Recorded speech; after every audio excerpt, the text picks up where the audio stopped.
এই বাজেট ২৬-২৭ সালের বাজেটের প্রধান দুর্বলতা হচ্ছে যে এটা একটা বিশাল ধরনের ঘাটতি বাজেট হয়েছে। হ্যাঁ, ঘাটতি ভারত আমাদের দেশের বাজেটের একটা ট্রেডিশন, কিন্তু সেটার একটা মাত্রা থাকে।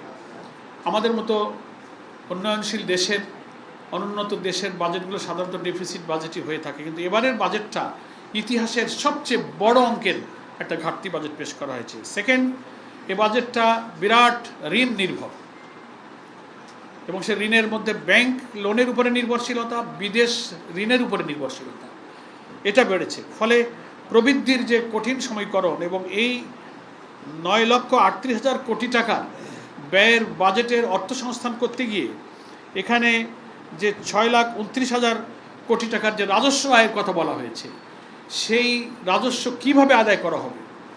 এত বড় ঘাটতি আমাদের বাজেটে, যে ঘাটতি করা হয়েছে প্রায় ২,৩৬,৪৫০ কোটি টাকার ঘাটতি বাজেট। তো এটা কোথা থেকে ঘাটতি পূরণ করা হবে? যে সোর্সগুলো দেখানো হয়েছে তাতে রাজস্ব আয় করতে গেলে যে কর কাঠামো লাগে, দুর্নীতিমুক্ত কর অ্যাডমিনিস্ট্রেশন লাগে, সেগুলো কিছুই নাই।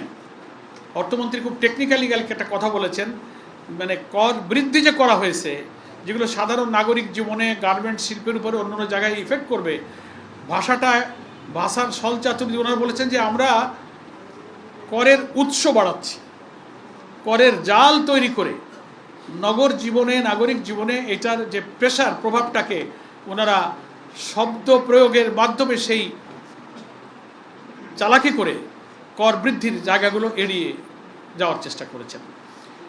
সেটা এই বাজেটের একটা বড় বৈশিষ্ট্য, যে এত বড় ঘাটতি বাজেটের ব্যয় সংকুলান, ব্যাংক লোন করা হবে, তাতে আমার কর্মসংস্থান, আমাদের বিনিয়োগ, বেসরকারি বিনিয়োগ তো অটোমেটিক্যালি কমে যাবে। ব্যাংক থেকে যদি লোন নিয়ে যায় গভর্নমেন্ট, তাহলে প্রাইভেট সেক্টরে গভর্নমেন্ট কিন্তু ইনভেস্ট করতে পারবে না, ন্যাচারালি কর্মসংস্থানের উপর এর প্রভাব পড়বে। এই সমস্ত বৈশিষ্ট্যগুলো আমাদের বাজেটে রয়ে গেছে, এবং এই বাজেট বাস্তবায়নে আমাদের কয়েকটা বড় বাধা। ১ নম্বর হচ্ছে বিদ্যুৎ ও জ্বালানি খাতের ক্রমবর্ধমান ব্যয়। দেখলেন তো এই ৩ মাসে ক্ষমতায় আসার পরে গ্যাসের দাম, জ্বালানির দাম দফায় দফায়, বাকি বিদ্যুতের দাম আবার উনি বাড়ালেন। ফলে এত ক্রমবর্ধমান যে জ্বালানিটা হচ্ছে, সমস্ত প্রোডাক্টিভিটি যেসব জায়গাতে আছে, সব মেন পাওয়ারই হচ্ছে আমাদের এনার্জি এবং জ্বালানি, তার দাম যে হারে বাড়ানো হয়েছে একেবারে প্রান্তিক পর্যায় পর্যন্ত, এটা একটা বড় প্রবলেম। লাগামহীন উচ্চ মূল্যস্ফীতি, যেটাকে ইনফ্লেশন বলা হয়, লাগামহীনভাবে কিন্তু মূল্যস্ফীতি বাড়ছে।